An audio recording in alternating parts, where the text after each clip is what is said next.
ਅੱਜ ਸਾਡੇ ਨਾਲ ਬੜੇ ਅਹਿਮ ਪਹਿਲਵਾਨ ਸਾਹਿਬ ਮੌਜੂਦ ਨੇ। ਮੀਆਂ ਮੁਹੰਮਦ ਅਰਸ਼ਦ ਪਹਿਲਵਾਨ ਜਿਨ੍ਹਾਂ ਨੂੰ ਖਿਤਾਬ ਮਿਲਿਆ ਸੀ ਪਰੀ ਪੈਕਰ ਦਾ, ਤੇ ਸਾਡੇ ਨਾਲ ਮੌਜੂਦ ਨੇ। ਤੇ ਮਾਸ਼ਾਅੱਲਾ ਅੱਜ 80 ਸਾਲ ਦੀ ਹੋ ਗਏ ਨੇ ਇਹਨਾਂ ਦੀ, ਅੱਜ 80ਵੀਂ ਸਾਲਗਿਰਹ ਵੀ ਮਨਾਈ ਗਈ ਹੈ।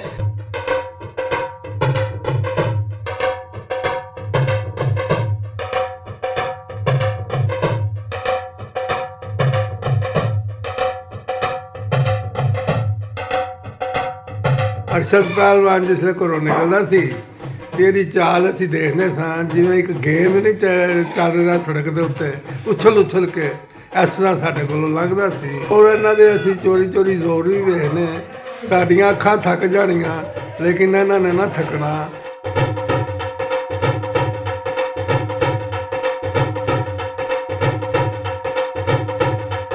ਮੈਂ ਬੜੇ ਪਹਿਲਵਾਨ ਵੇਖੇ ਨੇ ਤੇ ਜੋ ਬਹੁ ਹੋਣੀ ਪਹਿਲਵਾਨ ਹੋਏ ਨੇ ਨਾ, ਅਰਸ਼ਦ ਪਹਿਲਵਾਨ ਸ਼ੇਰੇ ਪੰਜਾਬ ਪਰੀ ਪੈਕਟ, ਇਹਨਾਂ ਤੋਂ ਇੱਕ ਨੰਬਰ ਭਲਵਾਨ ਮੈਂ ਇਸ ਤੋਂ ਅੱਗੇ ਨਹੀਂ ਵੇਖਿਆ ਕੋਈ ਵੀ।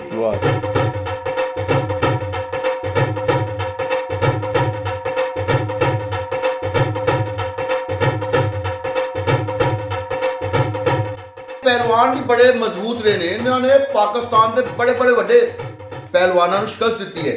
ਉਹਨਾਂ 'ਚ ਅਸੀਂ ਤੁਹਾਨੂੰ ਦੱਸਦੇ ਵੀ ਜਾਂਦੇ, ਬਿੱਲਾ ਪਹਿਲਵਾਨ ਕਾਂਗੂ ਵਾਲਾ ਤੇ ਰਾਜੂ ਰਾਕੜ ਪਹਿਲਵਾਨ ਤੇ ਬਿੱਲਾ ਫਲੂਦੇ ਵਾਲਾ ਤੇ ਜਵੇਦ ਰੋਜੇਦਾ ਪਹਿਲਵਾਨ ਤੇ ਇੱਕ ਲੰਮੀ ਲਿਸਟ ਹੈ।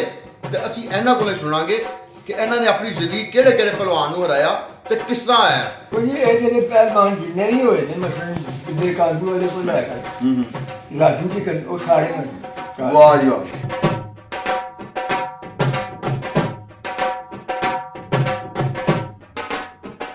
ਵਾਲਦ ਸਾਹਿਬ ਮੀਆਂ ਮੁਹੰਮਦ ਅਰਸ਼ਦ ਪਹਿਲਵਾਨ ਪਰੀ ਪੈਕਰ, ਇਹਨਾਂ ਨੇ ਬਹੁਤ ਜ਼ਿਆਦਾ ਜਿਹੜੀਆਂ ਕੁਸ਼ਤੀਆਂ ਲੜੀਆਂ ਨੇ।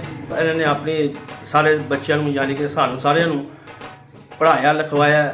ਤੇ ਵੱਡਾ ਭਾਈ ਜਿਹੜਾ ਮੀਆਂ ਫੈਸਲ ਹੈ ਉਹ ਵਕੀਲ ਹੈ ਤੇ ਮੈਂ ਹਾਫਿਜ਼ ਅੰਜਮ ਕੌਂਸਲਰ, ਨਾਲ ਮੇਰਾ ਪ੍ਰਾਪਰਟੀ ਦਾ ਕੰਮ ਹੈ। ਬਾਕੀ ਭਾਈ ਜਿਹੜੇ ਨੇ ਮੀਆਂ ਇਮਰਾਨ ਤੇ ਦੋ ਭਾਈ ਜਿਹੜੇ ਨੇ ਪੁਲਿਸ ਵਿੱਚ, ਮੀਆਂ ਸੁਲੇਮਾਨ ਤੇ ਮੀਆਂ ਸ਼ਬਾਨ। ਕੀ ਸੋਚਦੇ ਹੋ ਕਿ ਬਈ ਇਹ ਕੁਸ਼ਤੀ ਦਾ ਹੁਣ ਪਾਕਿਸਤਾਨ ਕੀ ਅੱਗੋਂ ਮੁਸਤਕਬਲ ਹੈ? ਮੇਰੀ ਖਤਮ ਹੋ ਖਤਮ ਹੋ ਚੁੱਕੀ ਹੈ। ਜਿਹੜੀ ਜੋ ਹੁੰਦੀ ਵੀ ਹੈ ਉਹਨਾਂ ਨੂੰ ਵੀ ਕੋਈ ਪਤਾ ਨਹੀਂ ਹੁੰਦਾ ਕਿ ਕੀ ਕਰਨਾ। ਕੁਸ਼ਤੀਗੀਰੀ ਦਾ ਪਤਾ ਹੀ ਕਿਸੇ ਨੂੰ ਨਹੀਂ ਹੈਗਾ। ਮੇਰਾ ਹਾਲੇ ਸਭ ਮਾਰੀ ਗਿਆ ਹੈ, ਖਤਮ ਹੋ ਕੁਸ਼ਤੀਗੀਰੀ। ਹੁਣ ਵੀ ਅਗਰ ਮੈਨੂੰ ਕਹੋ ਤਾਂ ਮੈਂ ਹੁਣ ਵੀ ਕੁਸ਼ਤੀ ਘੁਲਣਾ ਤਿਆਰ। ਵਾਹ ਜੀ ਵਾਹ। ਮੈਂ ਭਾਵੇਂ ਕੁਛ ਵੀ ਹੋਵੇ ਡਿੱਗਾਂਗਾ ਨਹੀਂ ਭਾਵੇਂ ਉਹਦੇ ਕੋਲ। ਵਾਹ। ਅੱਛਾ, ਮੈਂ ਅੱਲਾ ਦੇ ਹੁਕਮ ਨਾਲ ਨਹੀਂ ਕਰਕੇ ਆਹਾ, ਇਹ ਪਾਲਾ ਮੈਂ ਵਾਹ ਜੀ ਵਾਹ। ਉਹ ਪਹਿਲਵਾਨ ਨੇ ਮੈਨੂੰ ਖਿਲਾ ਲਿਆ।